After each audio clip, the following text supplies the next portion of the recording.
Jeff Jarrett showed up on AEW Dynamite, hit Darby Allin with a guitar in siding with Jay Lethal, and cut a promo.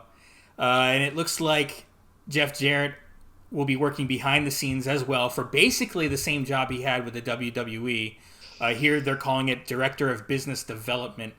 But again, it's going to be according to Tony Khan's tweet, and I'll put it up here.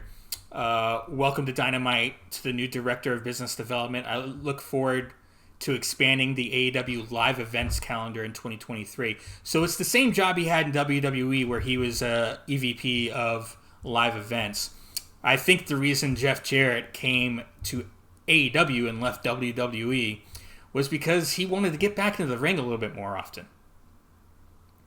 And I think AEW is going to afford him that opportunity where WWE wasn't really going to. They gave him a little special referee gig, and that was about it. But what do you think of Jeff Jarrett in AEW in 2022? I'm pissed off Why? about it. I'm not going to get Jeff Jarrett versus Effie Part 2. Yeah. I see what you're saying there. I know you were... Because up until like 3 weeks ago, that was possible. You were excited about that as a possibility when we talked about Jeff leaving WWE a few weeks ago. You're right.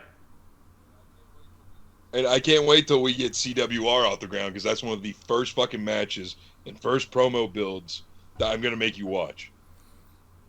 Because, say what you will, that was a hell of a story. And they even teased it afterwards as a continuation. Like, there was going to be more to it.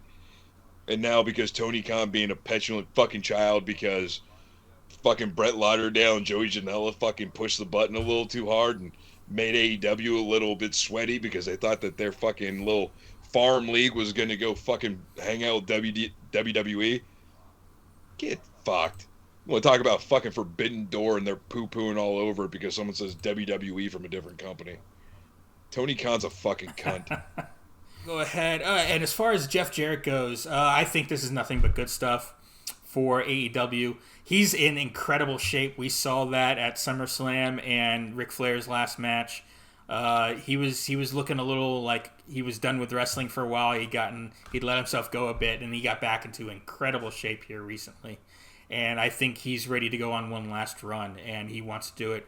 WWE wasn't going to have him do it, so he went to AEW and he's going to do it there. I think he's going to be invaluable backstage. Now, there's been a lot of talk about, and we've heard it from Billy Gunn here recently on Road Dogg's podcast, believe it or not, here very recently, where there's talk about where he said, hey, no, I'm there. You got other guys there who have experience, and no one uses us. No one comes up and asks us questions. We have all this experience, and no one comes and talks to us. No one asks us stuff. No one takes our advice, even when we want to give it. So, and of course, we have that famous quote from Hangman Page along those lines. But hopefully, with a guy like Jeff Jarrett coming in, some of this talent can go, oh, hey, that's the guy who knows a lot about this business. He's third generation. His grandmother was a promoter. His father was a promoter. He was a promoter. Aside from a fantastic wrestler, hopefully they're willing to learn from him. Plus, he's going to be helping out with the live events backstage and stuff like that. I think this is good all around.